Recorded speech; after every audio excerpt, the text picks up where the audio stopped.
Welcome everyone. In today's demo overview, we will be showing a very typical use case of eBA, which is the IT helpdesk process.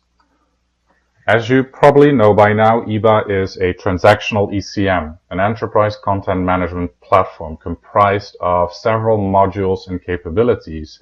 And through the use of all or several of these capabilities, you can optimize and streamline your business processes and enterprise applications. So eBA is really a platform that you should use to,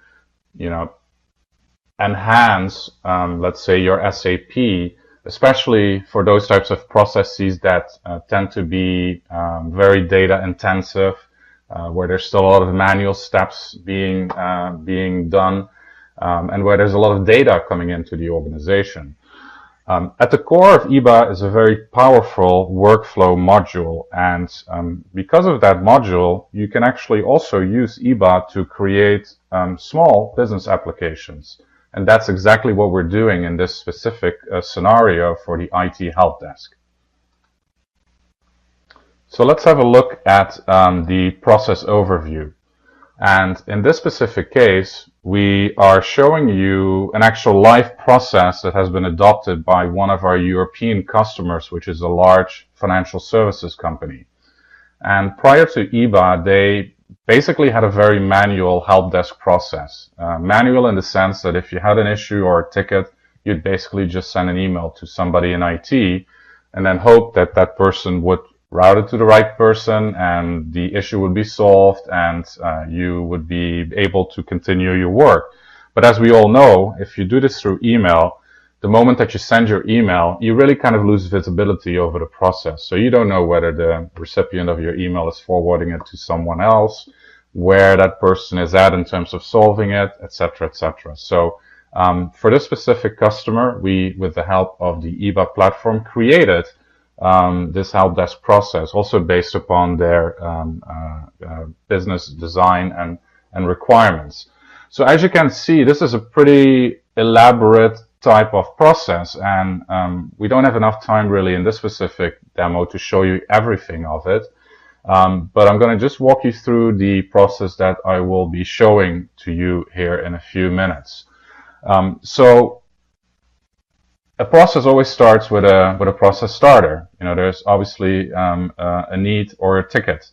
And what we will show in the example is someone within the quality control group starting a process on behalf of his boss, because the boss has locked himself out of his Windows operating system and needs to get a password reset.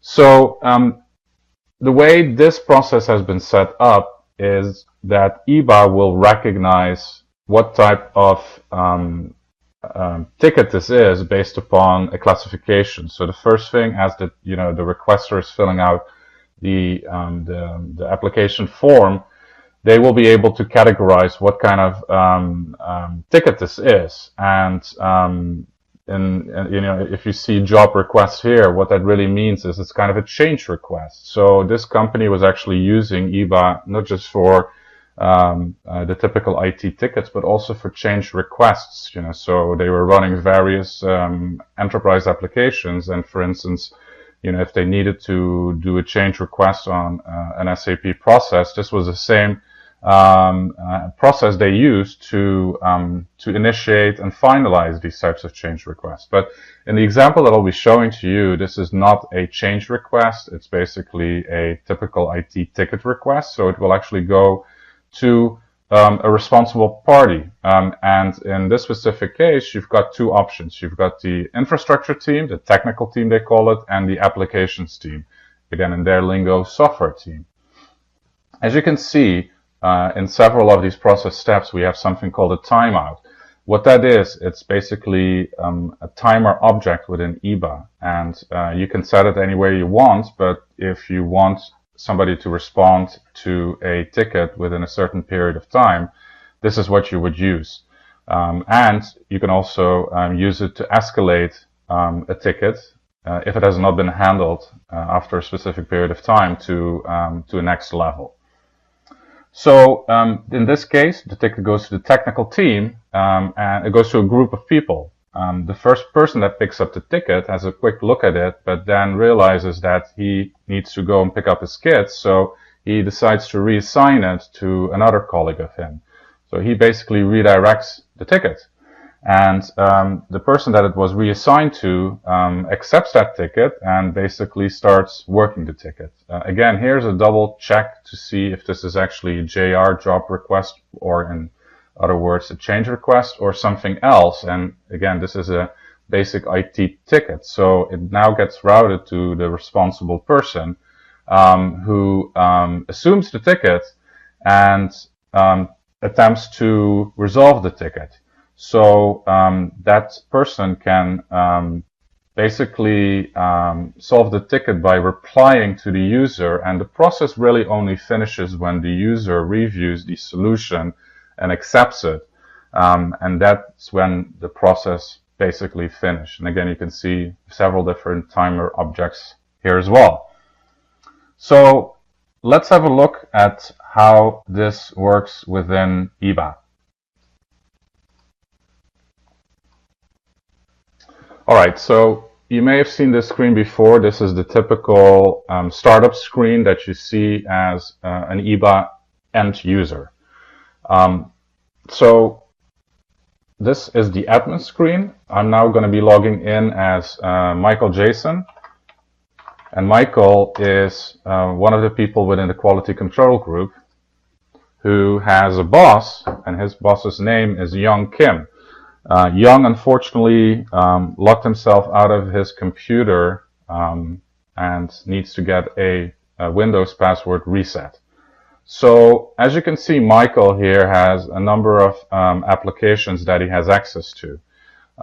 He can launch an IT ticket through different ways. He can click on the applications menu here and see the various applications that he has access to or he can use, and basically start the IT ticket process from here, or he can click on the drop down and basically access it from here as well.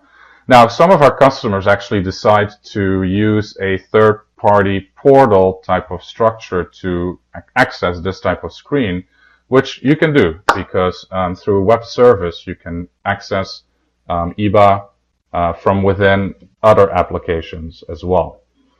So let's get started. Michael is requesting the password reset for his boss, Young King.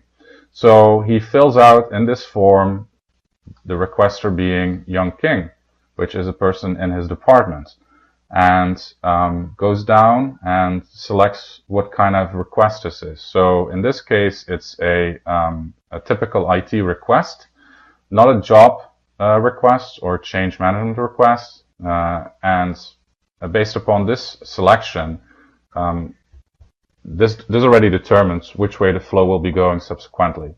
He can specify, the category of the ticket. So in this case, password change for Young King.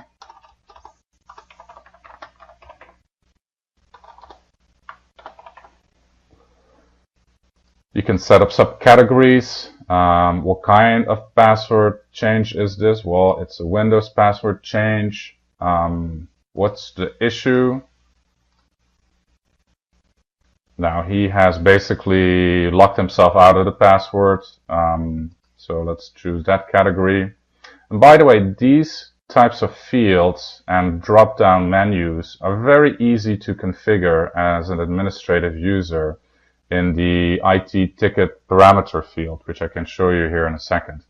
Order of priority, low, middle, high. Well, this is pretty high priority because Young really needs to be able to do his job, and without getting into his computer, he obviously can't.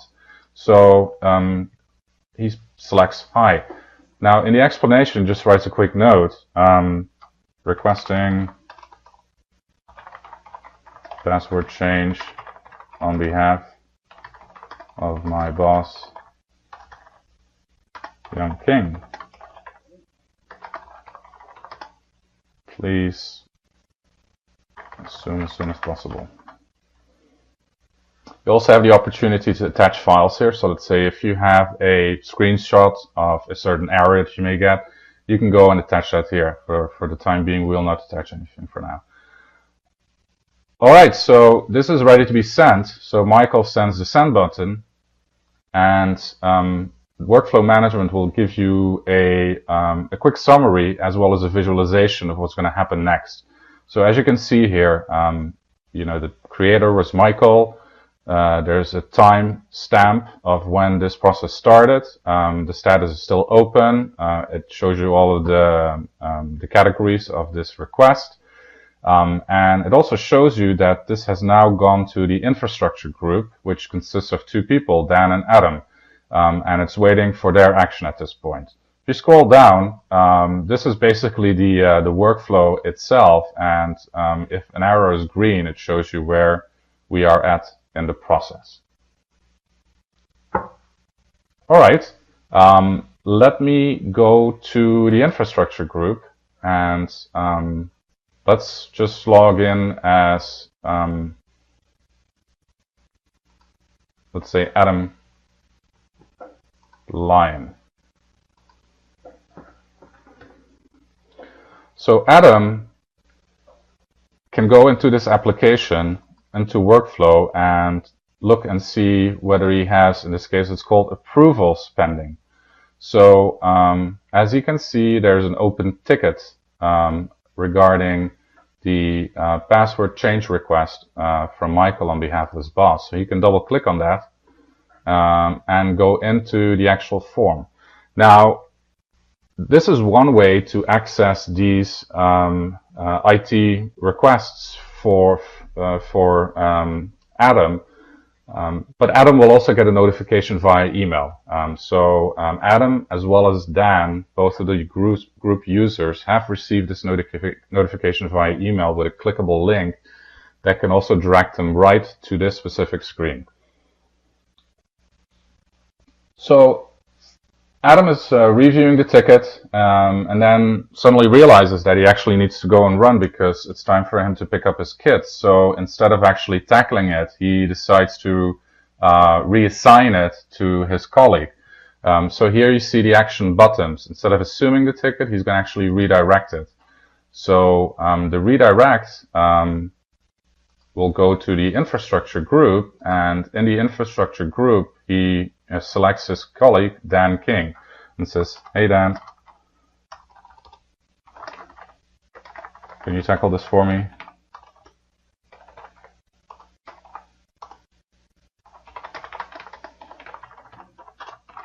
Thanks. All right, so again, there's an opportunity here to attach files. We won't do that in this specific sample. We click OK. And in the workflow, you can see that it's now in the lap of Dan that needs to take an action on this. So let's log in as Dan.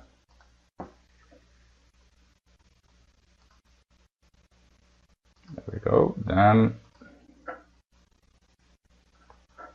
So Dan goes into his workflow management application, sees that he has an action item waiting, which is the password change request that was forwarded to him by Adam.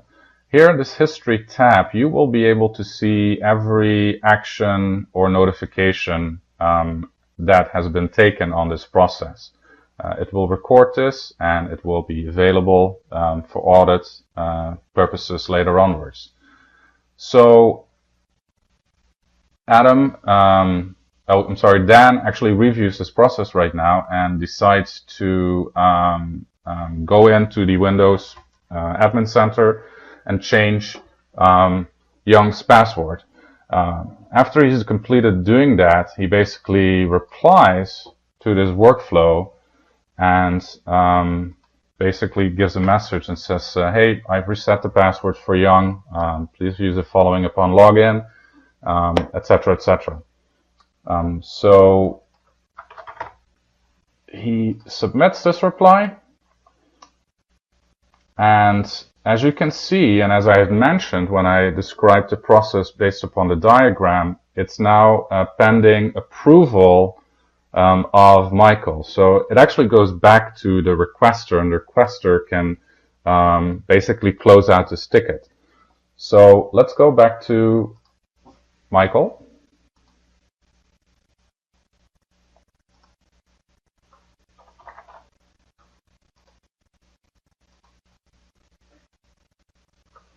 Michael goes into his approvals. He also has notifications and looks at the message that he has just received from Dan.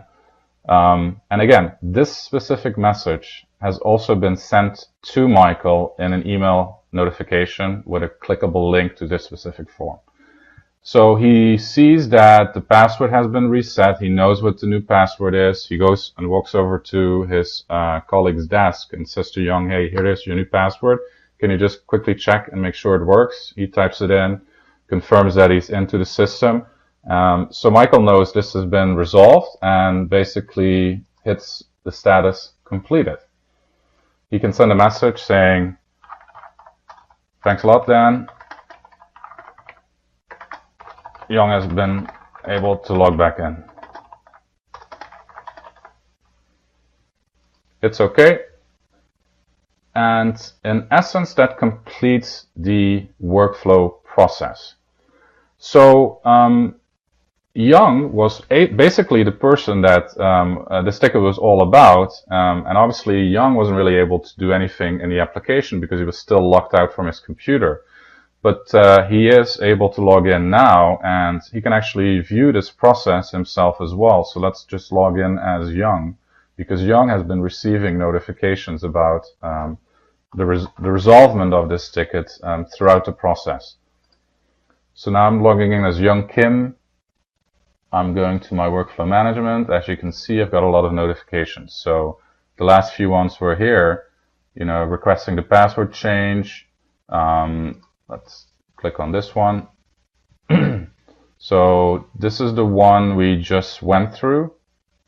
You can see who initially reviewed it, Adam, who got redirected to Dan, and who indicated that the problem was solved, Michael. So that concludes the overview of the IT help desk demo scenario. If you would like to see a more elaborate scenario, which for instance this French financial services firm is using, we'd be more than happy to set up an additional demo for you. For now, thank you very much.